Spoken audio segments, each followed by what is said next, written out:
आज का विषय यह है कि रोहतक के सांसद और गढ़ी सांपला कलोई के विधायक लापता हैं। मैंने कभी उनको गांव में नहीं देखा मैंने, और कभी मैंने उनको किसी लोग आदमी का काम करके देखा। अभी हमारे इलाके के अंदर पानी नहीं है नहरों में। यह काम विधायक का है, मेंबर पार्लियामेंट का है, लेकिन दोनों भूपेंद्र सिंह हुड्डा तो चुनाव में वोट भी मांगने नहीं गया, बगैर मांगे उसको वोट मिल गई, 71,000 से जीत गया। और वो कभी आज तक बाप बेटा लोगों का धन्यवाद करने भी नहीं गए हैं। मैंने बीच में कुछ प्रोग्राम किए थे, उसकी वजह से इन्होंने एक स्पेशल दौरा किया मेरी वजह से, क्योंकि मैं उनका विरोध करता था। मैं मैंने 4 मीटिंगें की थी, पहले कलोई में की थी, दूसरी मैंने सांगी में की थी, तीसरी मैंने भोर में की थी, चौथी मैंने जसिया में की थी। और अब मैंने 16 फरवरी को किसान पंचायत की मखड़ौली में जो जबरदस्त हुई, और उसके बाद मैं कलावड़ में जो हल्के से मेरे से बाहर, वहां भी मेरी जबरदस्त प्रोग्राम हुआ। तो आज मैं सिर्फ ये उनसे पूछना चाहता हूं कि भाई, वोट लेने के बाद आप कभी हल्के में आते हो या नहीं आते?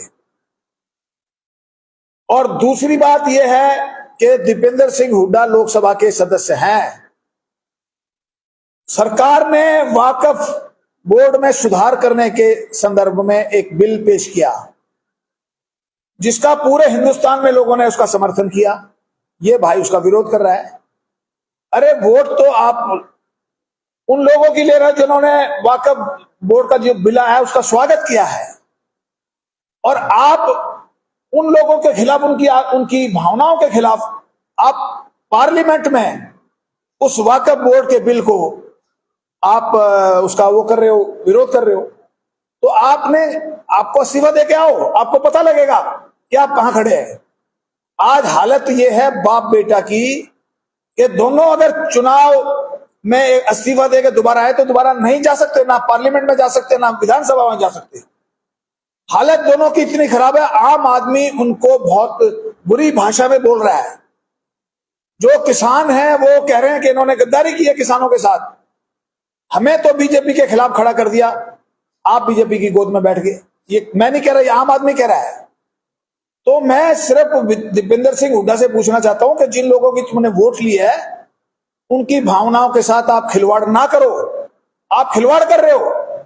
अगला चुनाव आप जब लड़ने जाओगे तो आपको गांव में घुसने नहीं देंगे लोग, जिस प्रकार की आप कर रहे हो। और बाप बेटा सिर्फ एक नारा लगा के पिछले 34 साल से चुनाव जीतते आ रहे हैं कि भाई चीफ मिनिस्टर बनेंगे, चौधर लेके आएंगे। अब वो चौधर का खेल तो खत्म हो गया। असल में तो ये जो चुनाव हुआ है विधानसभा का, इसके बाद तो बाप बेटा की कहानी खत्म हो चुकी है।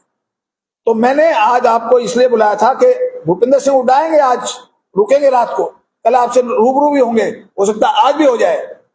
उनसे पूछना कि आप पिछले 6 महीने में या पिछले 30 साल में आप कितनी बार गांव में गए हैं लोगों की समस्याएं सुनने?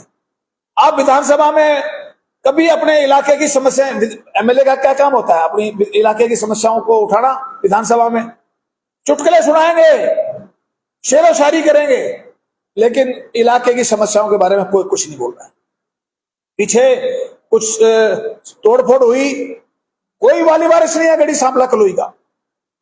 और हालत यह है कि हमारे गढ़ी सांपला कलोई के जितने वाटर कोर्सेज हैं, खाड़े जिनको बोलते हैं देसी में, आज वो टूटे पड़े हैं। मुख्यमंत्री आए थे कलोई में, मैंने मांग रखी थी, उन्होंने मेरी मांग को स्वीकार किया, और उनके उस आधार पे हो सकता कुछ दिन में वो बनने भी शुरू हो जाए। लेकिन जो एमएलए है वो अपनी भूमिका नहीं निभा रहे हैं, ना एमएलए भूमिका निभा रहे हैं, ना मेंबर पार्लियामेंट भूमिका निभा रहे हैं। और मेरी उनको खुली चुनौती है कि वो किसी एक मंच पे आके मेरे से सार्वजनिक बहस पे आ जाए। मैं उनको बताऊंगा कि तुमने क्या किया। वो तो यहां रहते नहीं, वोट लेते हैं और दिल्ली चले जाते हैं। सारी उम्र इन्होंने मौज की है, अपने जो पर्क्स मिलते हैं एमपी को और एमएलए को, वो एंजॉय कर रहे हैं। लोग भाड़ में जाएं। लोगों की हालत यह है, किसी बेचारे की पेंशन नहीं हो रही। मैं तो उसके लिए मरता फिरता हूं, उसकी पेंशन करवाता हूं, लेकिन एमएलए, ये एमएलए के काम है सारे।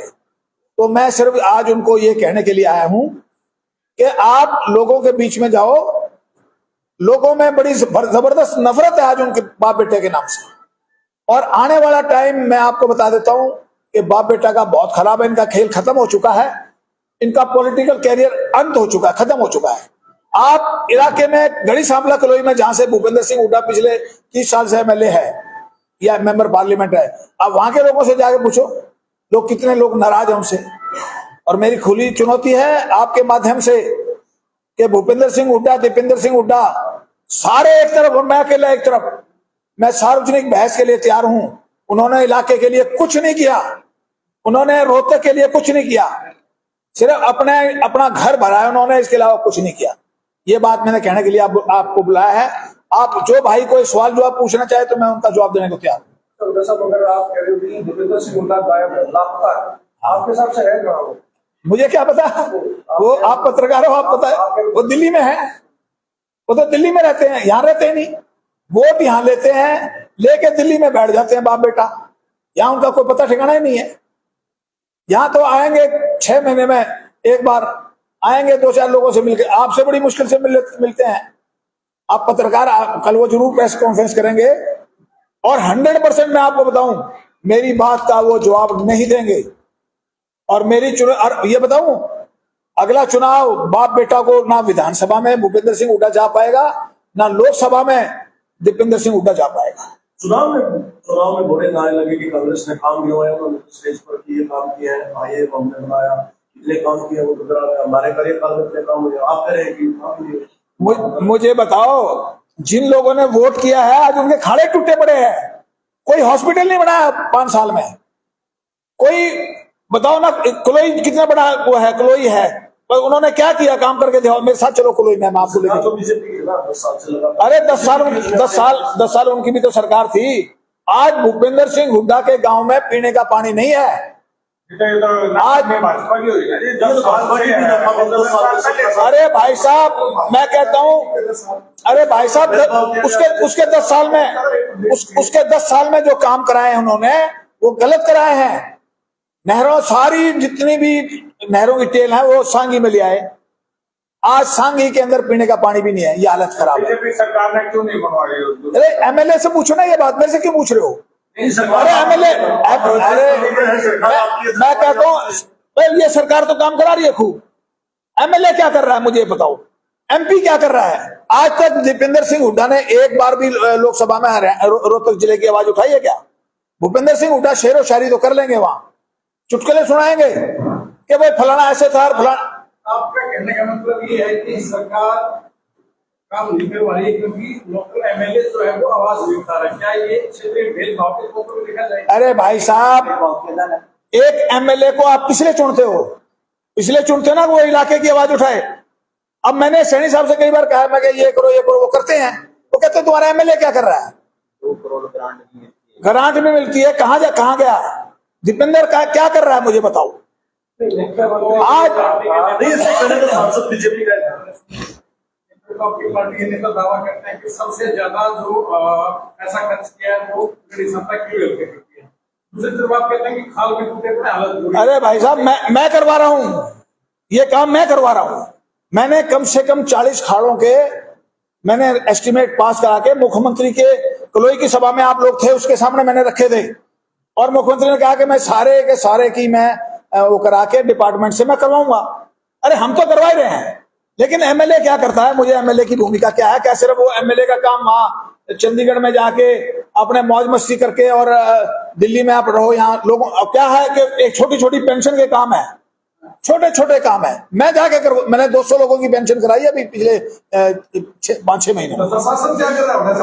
आप लोगों को जाके करानी पड़ रही है, सरकार का फील नहीं। अरे यार भाई साहब, छोटे छोटे काम एमएलए जाके आप कैसे बंदा जाएगा? अरे मुदगिल साहब, मैं बताऊं आपको कि मान लो 2-4 कमी रह जाती हैं, 2-4 कमी रह जाती है, तो आप जाके करवा तो सकते हैं ना, अफसरों से करवा तो सकते हैं। सिस्टम बिल्कुल सही है। मैं कहता हूं एमएलए को किस लिए चुनते हो आप? एमपी को किस लिए चुनते हो? वो अपनी भूमिका नहीं निभा रहे, वो लोगों के अंदर नहीं रह रहे, वो तो अपने ठाटे दिल्ली जाके बैठ जाते हैं बाप बेटा। आपकी भारतीय जनता पार्टी के नेताओं की स्टेटमेंट आती है लगातार कि भूपेंद्र हुड्डा तो हमारे लिए ही काम कर रहे हैं, फिर गुस्सा क्यों है? भाई वो बात तो ठीक कर रहे हैं, जो अगर वो कर तो हमारे लिए रहे हैं, लेकिन भाई साहब इलाके के लोग भी चाहते हैं कि जो इसको हम इलेक्ट करें वो हमारे बीच में बैठे, वो नहीं बैठ रहे। आप आएंगे उनसे पूछ लें, अगर वो मेरा जवाब दे दें तो मैं राजनीति छोड़ दूंगा, जवाब ही नहीं देंगे। आप उनसे जिक्र करोगे कृष्ण मूर्ति ऐसे कह रहा है, वो कहेगा वो कहता रहेगा भाई। मैं बीबीएमपी को लेकर बड़ी कंट्रोवर्सी जो है खड़ी हो गई है पंजाब हरियाणा के बीच दोनों से, आप कैसे देखते? देखो मुझे उसके बारे में पूरी जानकारी नहीं है, मैं कुछ भी कहने की मुझे एटलीस्ट मुझे जानकारी है। वो स्टेटों का बड़ा लेवल का मामला, चंडीगढ़ लेवल हुआ, चंडीगढ़ वाले किसी पत्रकार से पूछना। देखो ऐसा है कि पंजाब में सरकार किसी और की है, हमारी यहाँ कंट्रोल मुझे बीबीएम का जहां तक ख्याल है वो ज्यादातर पंजाब का कंट्रोल है, हरियाणा का नुमाइंदा नहीं है। हरियाणा के नुमाइंदे होंगे तो मैं इसके बारे में कुछ कहने की स्थिति में नहीं। अच्छा हुड्डा साहब, जिस तरह से भारत सरकार ने किसान का पानी बंद किया है, हाँ, लेकिन एक भाई किसान नेता बन के ये कहता है कि पानी बंद करना ठीक नहीं है। कौन कहता है?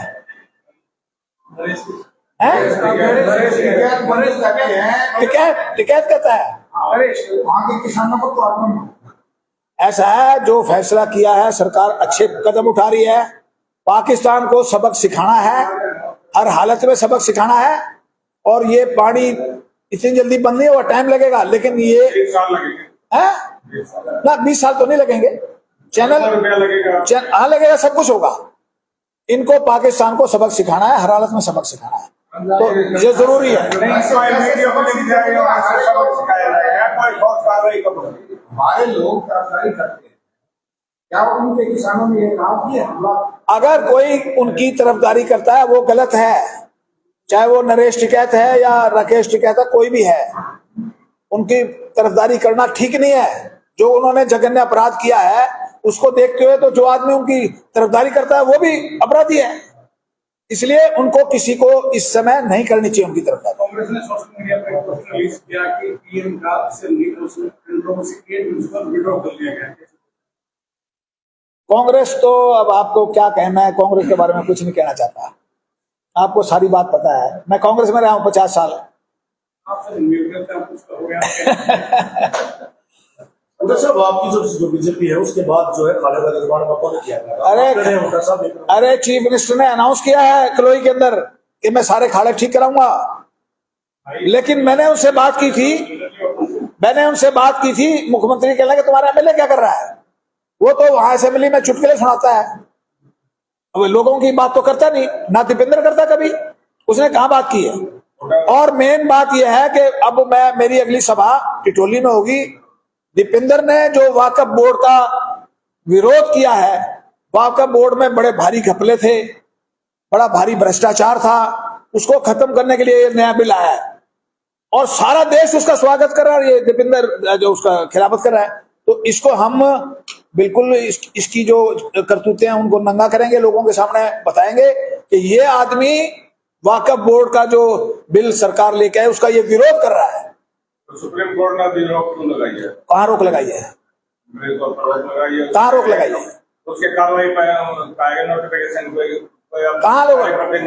अरे सैनी साहब कोई रोक नहीं, अच्छा कोई रोक नहीं। जब आप मंत्री, हाँ जी हाँ, मंत्री के कार्यकाल के बाद आप अलग अलग पार्टियों में रहे, हाँ जी तब से देख रहे हैं अशोक खेमका ने भी तभी ज्वाइन किया था, हाँ जी, उनका रिटायरमेंट आ रही है, हाँ जी। एक अधिकारी को इतना परेशान, आप इसके ऊपर? अरे वो तो बड़ा अच्छी, आज तो खुश है अशोक खेमका, तो बड़ा खुश है, अनिल भी उसके साथ है, वो तो ट्रांसपोर्ट कमिश्नर है इस समय, वो एसीएस।